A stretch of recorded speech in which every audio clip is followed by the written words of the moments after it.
పరిశుద్ధ లేఖనములో ఒక వాక్యాన్ని చదువుకుందాం. విశ్వాసమనున్నది నిరీక్షింపబడు వాటి యొక్క నిజ స్వరూపమును అదృశ్యమైనవి ఉన్నవనుటకు రుజువునై ఉన్నది. దానిని బట్టియే పెద్దలు సాక్ష్యము పొందిరి. దేవుడు ఈ సంవత్సరములో మనకు చేసిన వాగ్దానం, నేను మిమ్ములను బహుగా వృద్ధిపరుస్తాను.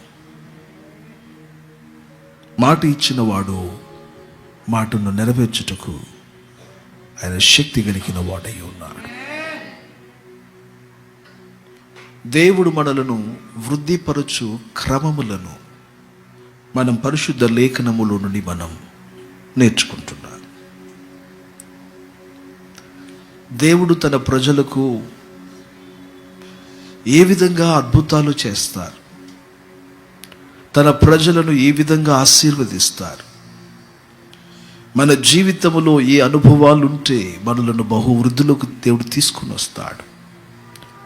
ఇలాంటి అనేకమైన విషయాలను గురించి పరిశుద్ధ లేఖనములు మనకు వ్రాయబడి ఉన్నాయి.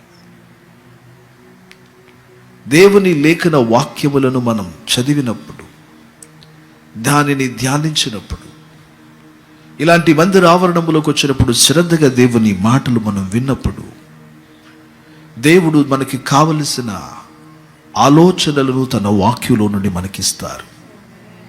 ఆ వాక్యములను మన జీవితంలో తాళపు చెవిలాగా మనం వాడగలిగితే ఆ మనుషుడు నిజముగానే దీవించబడతాడు.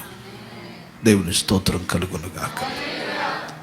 పరిశుద్ధ లేఖనములో ప్రభు ఇలా అన్నారు, మనుషుడు రొట్టె వలన మాత్రం కాదు గాని దేవుని నోటి నుండి వచ్చు ప్రతి మాట వలన బ్రతుకును. అప్పుడు చూడండి, ఒక మనుషుడు జీవించడానికి అతనికి ఆహారం ఎంతో అవసరం. అయితే ఆహారమునకు మించి ప్రభు ఒక మాట చెప్తున్నారు, నేను మాట్లాడిన ప్రతి మాట నిన్ను బ్రతికిస్తుంది. అప్పుడు దేవుని పిల్లలైన మనం దేవుని మాటలను శ్రద్ధగా ఆలకించడం, వాటి ప్రకారంగా జీవించడం అవసరమై ఉంది. అప్పుడు నీ జీవితం ఒక జీవితంగా ఉంటుంది. ఈరోజు చూడండి, చాలామందికి జీవితం ఎలా జీవించాలో తెలియట్లా. అందుకనే వ్యాధిగ్రస్తులుగాను, జీవితంలో ఓటమి కలిగిన వారుగాను, జీవితంలో నానా విధములైన చిక్కులలో పడిన వారుగాను, అందులో నుంచి ఎలా బయటికి రావాలో వారికి అర్థం కావటం లేదు. అయితే పరిశుద్ధ గ్రంథం ఒక మనుషుడు తన జీవితాన్ని ఎలా జీవించాలనడానికి సరిపోయిన సత్యాన్ని అన్ని కాలాలకు తగినట్లు రాసిపెట్టింది. దేవుని స్తోత్రం కలుగును కాక. అందుకనే దేవుని మనుషుడు, అతడు ఏ కాలపు వాడైనా, ఇది ఎంత పురాతనమైన పుస్తకమైనా, దేవుని వాక్యము జీవము గలదై, దేవుని వాక్యం ఒక్కొక్క మనుషునితో ప్రత్యేకించి ముచ్చటించగలదు. కాబట్టి వాక్యమును గనక నువ్వు శ్రద్ధగా చదవగలిగితే, వినగలిగితే, దాని ప్రకారం గనక నేను జీవించగలిగితే, వాక్యము నీ ప్రతి పరిస్థితుల సవాళ్లలో నుండి నిన్ను బయటికి తీసుకురాగలుగుతుంది. దేవుని స్తోత్రం చెప్పండి. మంచి దేవుని వాక్యము ఇవ్వలేని జవాబు అంటూ ఏదీ లేదు. దేవుని వాక్యము ప్రతి పరిస్థితులకు జవాబు ఇవ్వగలిగింది. ఎందుకంటే చూడండి, బైబిల్ అంటుంది, దేవుని నోటి నుంచి బయలుదేరు ప్రతి మాట ద్వారా బ్రతుకుతాడు. ఆ మాట ఎంత మాత్రమునో అబద్ధమో కాదు. దేవుడు ఒక మాట చెబితే తప్పకుండా దానిని నెరవేరుస్తాడు. అలాగున దేవుని యొక్క వాక్యాలు ఈ పరిశుద్ధ బైబిల్ గ్రంథములో మన కొరకు విస్తారంగా వ్రాయబడి ఉన్నాయి. అందుకనే దేవుని వాక్యమును చదువువాడు ధన్యుడు, దానిని వినువాడును ధన్యుడు, దానిని గైకొనువాడును ధన్యుడని ప్రకటన గ్రంథంలో మన కొరకు రాసి ఉంచాడు. కాబట్టి ప్రభు మాటలు వింటున్న ప్రియమైన దేవుని పిల్లలారా, నా జీవితాలకు కావలసిన దైవ వాక్యం, దేవుని ఆలోచనలు మనకు దేవుడు సమృద్ధిగా ఉంచాడు. ఉదాహరణకి మీకు ఎవరైనా ఒక 10 లక్షల రూపాయలు చెక్ ఇచ్చారనుకుందాం. ఆ 10 లక్షల రూపాయల చెక్కును ఒక చిన్న కాగితంలో మనకిస్తారు. వింటున్నారా? అది మన దగ్గర డబ్బులు ఫార్మెట్లో లేదు. అది ఏ ఫార్మెట్లో ఉంది చెప్పండి? అది ఏ రూపంలో ఉంది మన దగ్గర? ఒక కాగిత రూపంలో మన దగ్గర ఉంది. అయితే 10 లక్షలు మన దగ్గర కాగిత రూపంలో ఉందంటే మన దగ్గర ఏమున్నట్టు చెప్పండి? 10 లక్షల రూపాయలు ఉన్నట్లే, దానిలో సందేహము లేదు. అయితే ఆ 10 లక్షలు ఆ చెక్ పట్టుకుని మనం అన్ని చోట్లకి వెళ్ళి ఏం కొనలేం. దీంతో ఈ 10 లక్షల చెక్తో ఏం చేయలేం. నా దగ్గర 10 లక్షలు ఉందని చెప్పి మనకు కావలసినవన్నీ మనం వాటిని ఆ 10 లక్షల చెక్కును చూపించి అన్నిటిని మనం కొనుగోలు చేయలేం. అప్పుడు ఆ 10 లక్షల రూపాయలుగా ఉన్న చెక్ అనున్నది ఏం చేయబడాలి? దానికి ఒక ప్రొసీజర్ ఉంది. ఆ ప్రొసీజర్ ప్రకారంగా దాన్ని తీసుకుని బ్యాంక్లో దానిని సబ్మిట్ చేసి, దానికి రాయవలసిన ఫామ్స్ అని మనం రాసి దానిని మనం సబ్మిట్ చేసినప్పుడు అప్పుడు ఆ చెక్ లోపల ఉన్న డబ్బులను మన అకౌంట్ లోపలికి ఏం చేస్తారు చెప్పండి? దాన్ని ట్రాన్స్ఫర్ చేస్తారు. అప్పుడు మన అకౌంట్లో ఉన్నప్పుడు మనకు కావలసిన దానిని వారి యొద్దనో లేకపోతే ఏటీఎం కార్డు ద్వారానో మనం తీసి ఆ 10 లక్షలు మనం వాడుకోవచ్చు. దేవుని యొక్క పరిశుద్ధ వాక్యం ఒక చెక్ బుక్ లాంటిది. నీ జీవితానికి కావలసిన సమస్తాన్ని దేవుడి చెక్ బుక్ లో రాసి ఉంచాడు. ఇది నువ్వు అనుభవించాలనంటే I have a Bible, I have the promises. నాకు బైబిల్ గ్రంథం ఉంది, నాకు వాగ్దానాలు ఉన్నాయి. లేకపోతే నా బైబిల్ ఒక వాగ్దాన కార్డు కలిగి ఉన్నాను, నా సంఘానికి దేవుడు ఒక వాగ్దానాన్ని ఇచ్చేసాడు అని మనం చెప్పుకుంటూ తిరిగితే ఆ వాగ్దానాలు నెరవేరవు. దానికి ఒక ప్రొసీజర్ ఉంది. బైబిల్ ఉంది అయినను ఈ రోజున కొంతమందికి స్వస్థత లేదు. ఎస్, బైబిల్ ఉంది అయినను కొంతమందికి నెమ్మది లేదు. బైబిల్ ఉంది, కొంతమంది చేతి పనులు వ్యాపారాలు దీవించబడడం లేదు. వారి ఉద్యోగాలకు ఉన్నత స్థాయికి రాలేకపోతున్నారు. బైబిల్ ఉంది, వాళ్ళ మనసులో ఉన్న కన్ఫ్యూషన్స్ అన్ని పోటుల్లా. బైబిల్ ఉన్నను క్లారిటీ లేదు. బైబిల్ ఉంది కానీ సంతోషమును సమాధానమును అనుభవించలేకపోతున్నారు. బైబిల్ ఉంది కానీ ఆత్మీయ ఎదగలేకపోతున్నారు. చూడండి, అన్నీ దేవుడు మన కొరకు సిద్ధపరిచి ఉంచాడు. అయితే ఈ చెక్ బుక్ అనేది మన దగ్గర ఉంది కానీ వీటిని వినియోగించగలిగిన కొన్ని ప్రొసీజర్స్ ఉన్నాయి.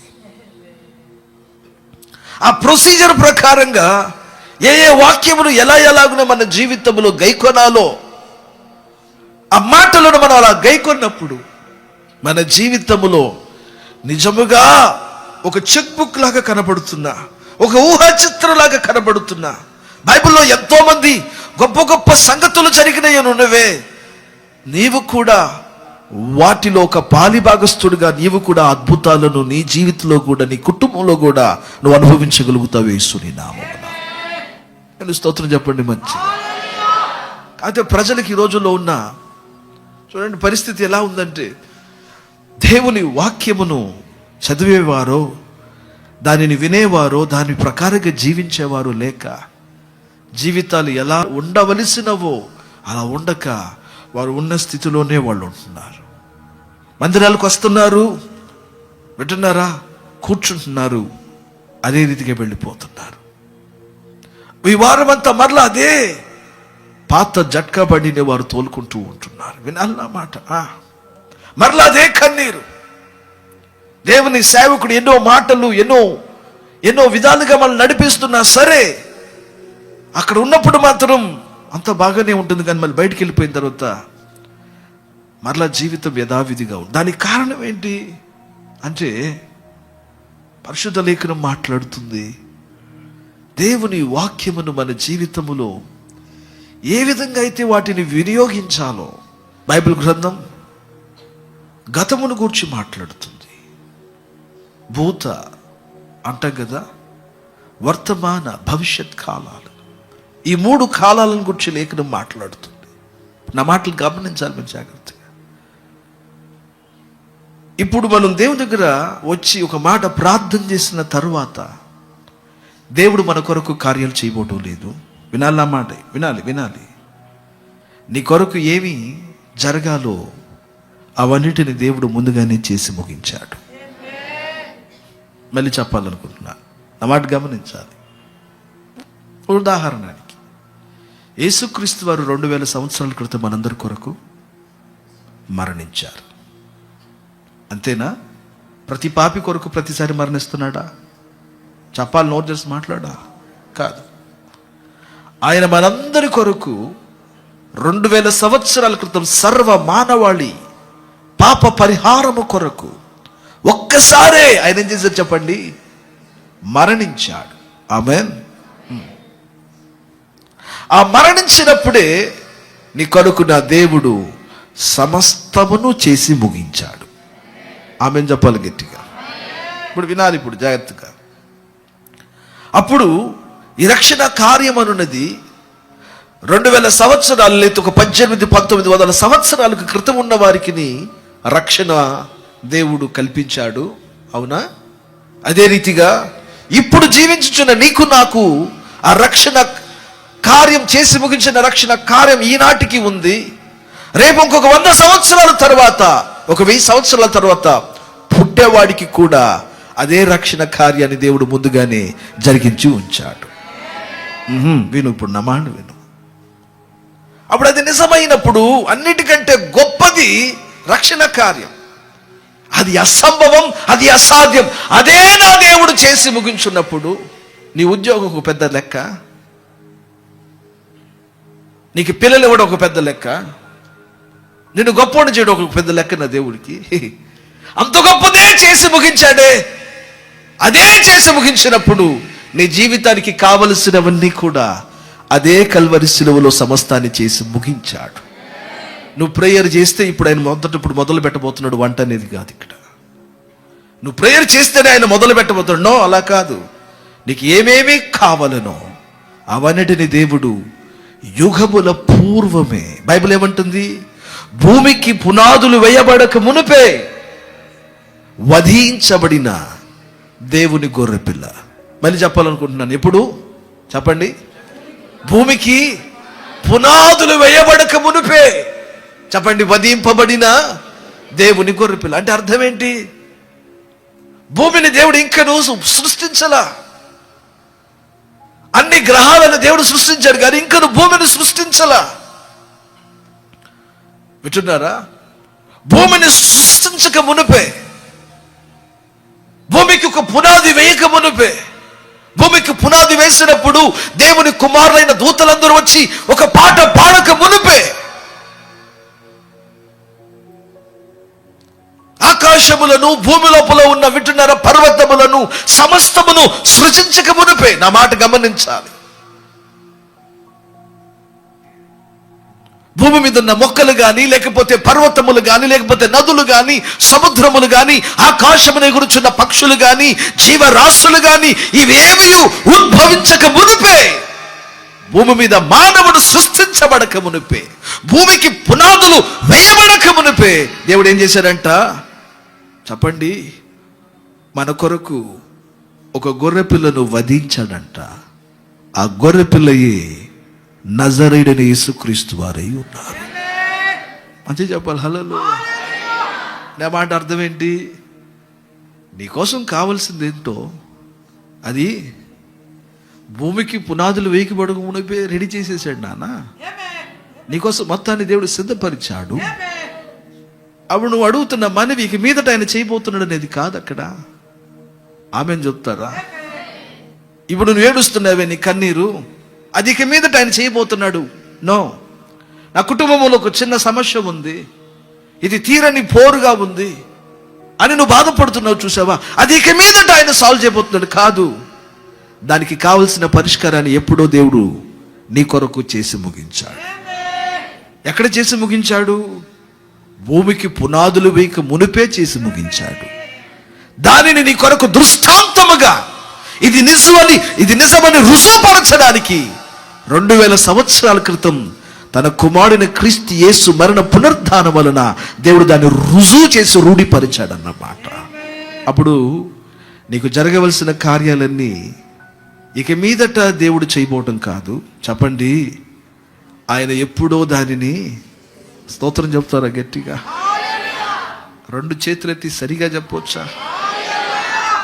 అప్పుడు నీ స్వస్థతను దేవుడు ఎప్పుడో చెప్పండి నిర్ణయించి ముగించాడు. ఆమేన్.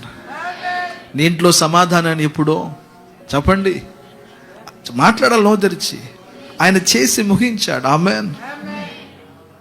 ఇక మీదట చేయబోతున్నాడు అనేది వింటున్నారు, ఇక మీదట చేయబోతున్నాడు అనేది అది అమాయకమే.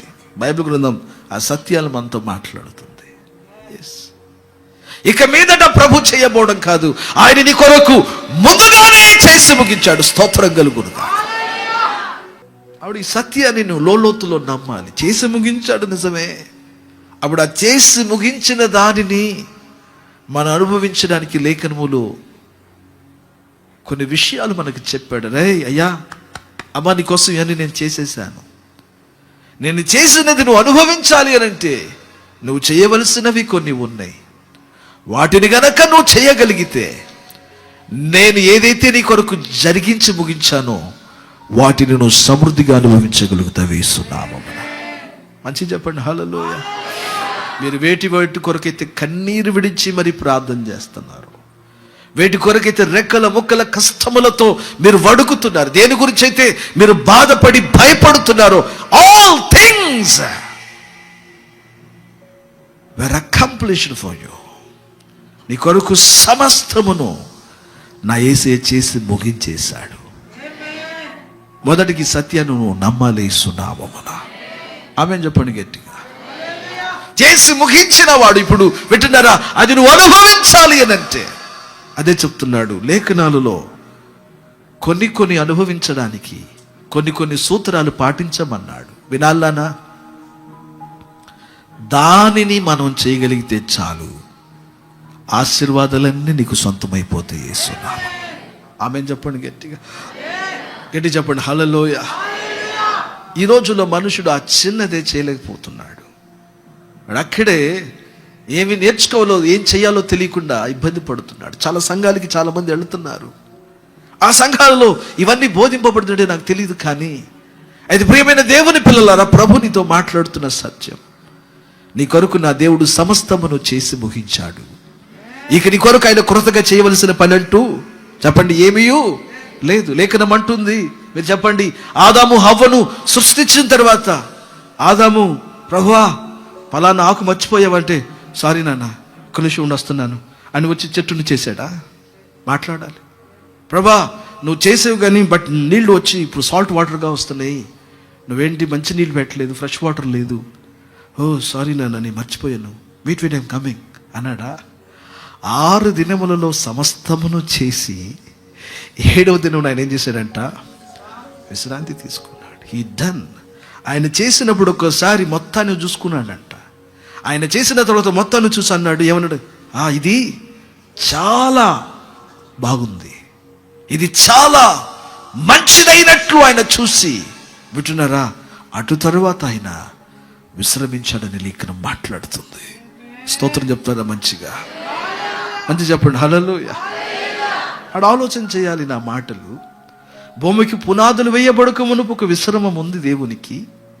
భూమిని సృష్టించి మానవునికి సృష్టి యావత్తును సృష్టించిన తరువాత దేవునికి 7వ దినం ఒక విశ్రమ దినం ఉంది. కల్వరి శిలువలో సమాప్తమైనది అని అన్నాడంటే చేసి ముగించి అక్కడ ఒక విశ్రమములో ఉన్నాడు అన్నది నా ఆలోచన. అప్పుడు దేవుడు నీ కోసం అన్ని చేసి పెట్టాడు. ఇక నుంచి క్రొత్తగా నీకు చేయాల్సింది ఏమి లేదు. నువ్వు నేను చేయాల్సింది ఏంటంటే ఆ చేసిన దానిని ఎలా మనం తెచ్చుకోవాలనేది చూడాలి. దేవుని స్తోత్రం చెప్పాలి. మంచి నీ యొక్క వింటున్నారో, నీ యొక్క ఇమాజిన్, నీ ఆలోచనలలో నువ్వు ఎన్నడూ నువ్వు ఊహించలేని కార్యాలు కూడా నా దేవుడు నీ కొరకు మొత్తాన్ని చేసి పెట్టేశాడు. ఆమేన్ చెప్పండి. చూడండి, ఈ మాట నమ్మడం కూడా కొంతమంది కష్టంగానే ఉంది. నిజమేనా? చేసి పెట్టేశాడా? నిజంగానే అంటున్నాను. అన్ని కార్యాలు నీ కొరకు దేవుడు చేసి ముగించాడు. ఇది లేదు అనడానికి లేదు. సాతాన్ అంటాడు కాదు నువ్వు ఇక నుంచి ప్రేయర్ చేస్తేనే God is going to cook అనేది కాదు. నో, మనలాంటి వాడు కాడు. చూడండి ఆయన. ఆమెను చెప్తారా గట్టిగా? దేవుని దగ్గర ఉన్న మెకానిజం నీకు తెలుస్తుందా?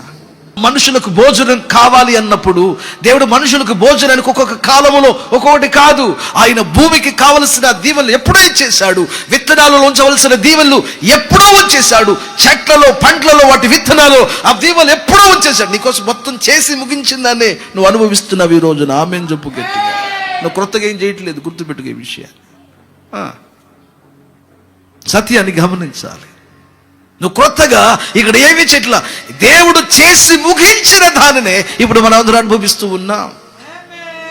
దేవుడు క్రొత్తగా ఏం చేయట్లేదు. నేను ఆ మాటను గుర్తుపెట్టుకోలే విషయాన్ని. అప్పుడు నీ జీవితంలో కావలసిన ప్రతి అక్కరలు, నీ మనవులేంటో, ఆమేన్, నీ కన్నీరేంటో, నీ ప్రార్థన ఏంటో, నీ ఉపవాసాలు దేనికో, నీ అంగలార్పు దేనికో, ఇవన్నీ నా యేసయ్య నీ కోసం చేసి ముగించాడు. బట్ చేసి ముగించిన దానిని పొందుకోవడానికి లేఖనములో దేవుడు కొన్ని విధులను నియమించాడు, కొన్ని ప్రిన్సిపల్స్, కొన్ని తాళపు చెవులు ఇచ్చాడు. ఆ తాళపు చెవులు నేర్చుకోవడానికి, వాటిని తెలుసుకోవడానికి, ఆ తాళపు చెవులు ఇక్కడి నుంచి పట్టుకుని వెళ్ళడానికి మనం దేవుని సన్నిధికి వస్తున్నాం, వేస్తున్నాము. అందుకని అంటున్నాడు, నా నోట నుండి బయలుదేరు ప్రతి మాట ద్వారా. అదిగో ఒక కీ చెప్పేశాడు ఇక్కడ మనకి. ఏంటి ఆ కీ? నా నోటి మాటలు. అదిగో నీకు కావలసిన తాళపు గుర్తులన్నీ దిల్లు పెట్టేశాను. నీ కొరకు సిద్ధపరిచినవన్నీ అనుభవించగలిగిన తాళపు గుర్తిది. ఆమేన్ చెప్పు గట్టిగా. ఇందులో సందేహమేమయ్యో, దిస్ ఈజ్, వింటున్నారా, ఇవన్నీ తాళపు గుర్తులు. దేవుడు దీనిలో కావలసినని ఉంచాడు. ఇప్పుడు ఇది నీ దగ్గర ఉండిపోయింది. ఈ తాళపు గుర్తులు నువ్వు జాగ్రత్తగా వాడుకోగలిగితే ప్రతి రాసులను దేవుడు నీకు సొంతం చేస్తాడు. నీ సొంతం అయిపోతే యేసుని నామమున. ఆమేన్ చెప్తారా గట్టిగా? బైబిల్ గ్రంథంలో మనం చదువుకున్న లేఖన వాక్యం ఇది అంటుంది, విశ్వాసమనున్నది నిరీక్షింపబడు వాటి యొక్క నిజస్వరూపమును అదృశ్యమైనవి ఉన్నవి అనుటకు. ఎందుకు భక్తుడు విశ్వాసాన్ని గురించి మాట్లాడాడు? నేను గత వారంలో మాట్లాడుతూ ఈ మాట చెప్పాను. ఆదిమ కాలములో ఉన్న సంఘ క్రైస్తవులు, మొదటి తరము వారు తమ భక్తిలో స్థిరులుగా నిలబడ్డారు. ఎన్నో శోధనలు, ఎన్నో శ్రమలు వాళ్ళకి కలిగినాయి. అయినను క్రీస్తుతో కూడా వారు నడిచిన వారు కాబట్టి శోధనలు, శ్రమలు, ఉపద్రవాలు వచ్చిన, ఆ శ్రమలకు, ఉపద్రవాలకు, మరణ భీతులు కలిగినప్పుడు ప్రాంతాలు విడిచి మరొక ప్రాంతానికి వెళ్ళిపోయిన, అక్కడను శ్రమలు వారిని విడవక వెంటాడుతూ ఉన్న కారణములో రెండవ తరపు క్రైస్తవులు అప్పుడే పెరుగుతూ పెద్దవారు అవుతున్నారు. రెండవ తరపు ఇక క్రైస్తవులు పెరుగుతూ పెద్దవారు అవుతున్నప్పుడు కలుగుతున్న ఉపద్రవాలలో, కలుగుతున్న శ్రమలలో, కలుగుతున్న ఈ కష్టాలలో యూద మత పెద్దలు లేచి, ఏమిరా మీరు ఇంత ఇబ్బందులు పడుతున్నారు దేని కొరకు? మీ ఎండమావుల పరుగు దేని కొరకు? నా మాట గమనించాలి. మీ ఎండమావుల పరుగు దేని కొరకు? ఎండమావుల పరుగు అంటే లేని దాని కొరకు ఎంతకాలం పరిగెత్తుతారు? దూరముగా ఉన్నప్పుడు ఆ ఎండమావులు చూసి నీళ్ళు నేను పరిగెత్తుతున్నట్ట. అక్కడికి పరిగెత్తుకుని వెళితే ఎండమావులు అనే తెలియక నీరు అనుకుని పరిగెత్తుతుందట. అడిగితే అక్కడ ఏమి లేదు, నీరు లేదు. దుప్పి నీటి వాగుల కొరకు ఆశించినట్టు అంటాడు. ఎండమావులు అలాగనే ఆ రోజులో ఉన్న ప్రభుని అంగీకరించని యూద మత పెద్దలు లేచి అంటున్నారు, ఏమిరా మీ యొక్క భక్తి ఒక ఎండమావుల వలె ఉంది. యేసు యేసు అని ఆ నజరుడైన యేసు కొరకు మీరు పరుగులు తీస్తున్నారే. ఆయనే నిజమైన దేవుడు అంటూ మీరు ఆయన మీద నమ్మిక పెట్టుకుని ఉన్నారే. ఈ నమ్మకములలో ఎంతమంది మీరు చిత్రహింసలు పొందుతున్నారు, ఎంతమంది చెరసాలకు నియమించబడ్డారు, ఎంతమంది ప్రాణాలు పోగొట్టుకున్నారు, ఎంతోమంది మీ ఆస్తులను పోగొట్టుకున్నారు. నా మాట గమనించాలి. ఇన్ని విషయాలు మీరు పోగొట్టుకున్నారే. ఇన్ని పోగొట్టుకుని మీరు ఎక్కడికి వెళ్తుంది మీ ప్రయాణం? ఎక్కడికి వెళుతుంది మీ భక్తి? అసలు మీ భక్తి భక్తేనా? చూపించండి మాకులాగా. మాకు గొప్ప గొప్ప ప్రవక్తులు ఉన్నారు, మాకు గొప్ప గొప్ప నాయకులు ఉన్నారు. అదిగో మా తండ్రి అబ్రహాము, మా పితరుడు. మీకెవరున్నారా? యేసుని వెంబడించుచున్న వారులారా. మాకు గొప్ప నాయకుడు ఉన్నాడు మోషే. మీకెవరున్నారు? మాకు గొప్ప సుందర మందిరం ఉన్నది. ఆ మందిరములో పని చేయగలిగిన యాజకుడు ఉన్నాడు. మా మందిరములో ఒక్కొక్క దానికి పలు రకాలైన బలులున్నాయి. మా నిబంధన గొప్పది. మీకేముంది చెప్పు? మీకు ఒక మందిరం ఉందా? దేశ దిమ్మర్లుగా తిరుగుతున్నారు. మీకు ఒక బలి సిస్టమ్ ఉంది, ఒక అర్పణ విధానం ఉందా మీకు? అసలు మీకు ఒక సరైన యాజకుడు, మా క్రమవళిలో ఒక యాజకుడు మీకున్నాడా? మాకున్నట్లుగా మోషే వంటి నాయకుడు ఒక ఆయన మీకున్నాడా? మాకున్నట్టుగా పితరులు మీకున్నారా?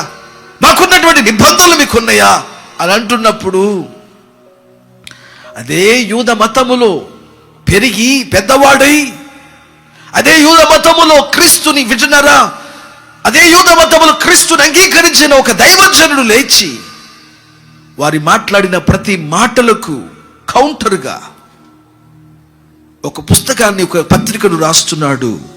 అదే ఈ హెబ్రీ గ్రంథము. ఇంచుమించు వారు ఒక 13 విషయాలు మాలో గొప్పవి ఉన్నవి అని చెప్పిన దానికి ఇతడు రీకౌంటర్గా రాస్తున్నాడు. ఇదిగో ఈ మీరు చెప్తున్న 13 విషయాల కంటే మా దగ్గర శ్రేష్టమైనవి ఉన్నవి అంటూ ఈ హెబ్రీ గ్రంథాన్ని రాస్తున్నాడు భక్తుడు. దేవునికి స్తోత్రం చెప్పాలి, మంచి చెప్పాలి. హల్లెలూయా. ఆ యూద మత పెద్దల మాటలు వినాలి నా మాట.